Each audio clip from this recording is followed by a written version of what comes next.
Here are 3 things that you should be doing to read novels in English effectively without destroying the pleasure of reading.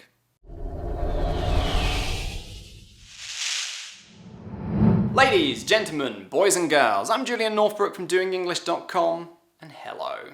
I read a lot, both non-fiction and fiction. I've just ploughed through Richard Morgan's excellent Takeshi Kovacs series of books. If you've seen Altered Carbon on Netflix, well, the first book in the series is what that Netflix series was based on. It is really, really good. If you're into science fiction, it'll blow your mind. But the reason you're here is because you want to know how to read novels effectively in English without ruining the enjoyment of reading them. Aha!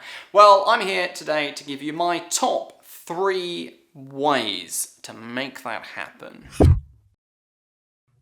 The first one is to focus on meaning, not details. And this is a mistake that people tend to make across the board when it comes to using English as a second language. They tend to over-focus on words, grammar, all the things that they were taught to do when they learned English in school.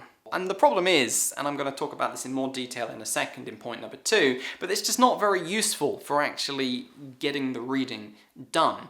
You see, when you read a book in your native language, you're not focused on individual words, grammar, tenses, analysing everything you see. No, you're just reading the book, taking in the overall meaning. And you will almost definitely, even in your first language, come across words that you don't know. And what do? Well, if you're like most people, you just skip them because you understand them from the context. And sure, there will be more words in English that you don't know than there will be in your native language. But the principle still holds. Like, if you're reading for enjoyment, focus on the overall meaning and just leave the details alone for now.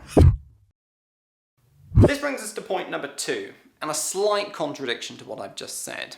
Although you should be focused on the overall meaning and reading for enjoyment, there are times when you're going to want to slow down and actually learn from the reading. And this is the difference between what we call intensive reading and extensive reading. Extensive reading is what we've just talked about. It's where you are reading for pleasure, reading for enjoyment. You're letting the details just go to the wind, and you're just focused on the actual reading. Intensive reading, on the other hand, is when you're actually going to want to slow down. It's a more analytical form of reading. Your goal is not reading for pleasure, but reading to learn. And in the case of learning English as a second language, it may be learning vocabulary, it may be learning phrases and expressions and analysing the patterns that you see.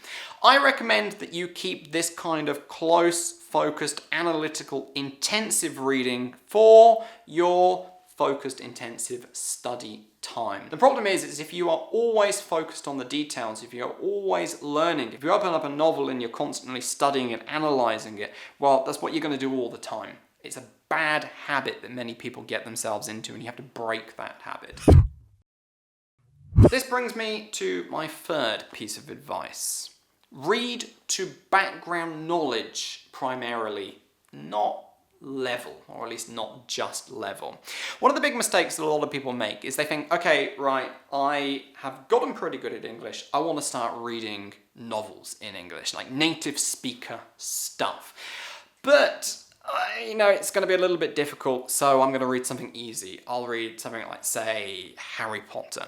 And while Harry Potter, yes, is written, or at least was primarily written for younger people and therefore has an easier level of English overall, actually they can be quite challenging because they come with a ton of background knowledge that you might not have.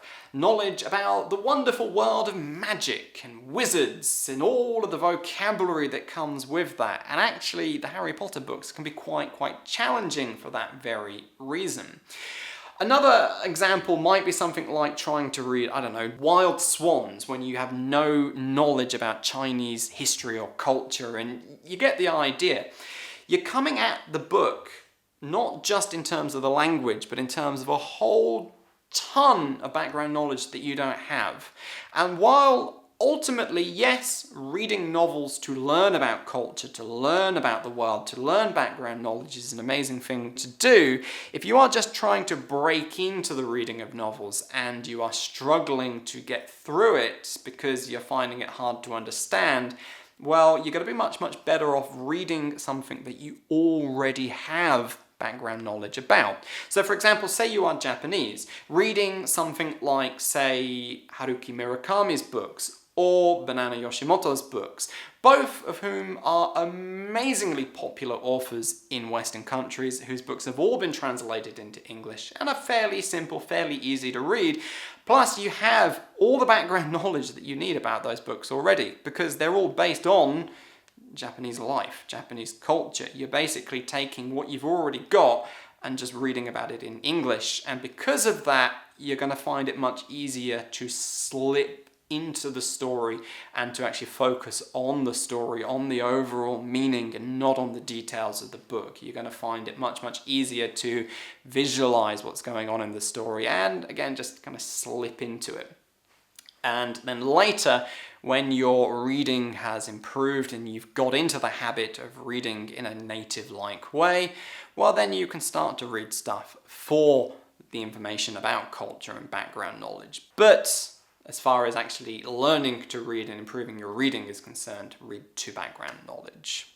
Right, so those are my top 3 pieces of advice for reading novels in English effectively without ruining the pleasure of reading. What's your favourite English novel? Go down below this video into the comments and let me know. I am always, always, always looking for recommendations of good books to read. So get out there, give me your top recommendations. I'm sure other people would like to read them too. What are your favourite novels for reading in general, but in English too? This is me, Julian Northbrook, signing out from this video. Head over to doingenglish.com and sign up for my free daily emails, which will teach you all kinds of tips and interesting ideas for speaking better English. You'll also get information about my MEFA course and the place to join if you want to do so. If you found this video useful, give it a thumbs up. If you hated it, give it a thumbs up anyway, and I'll see you ladies and gentlemen, boys and girls, in the next one. Bye-bye.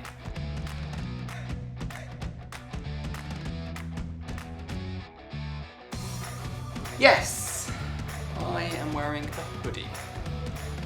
In August. It is so cold here. What is wrong with the weather in Ireland? Seriously.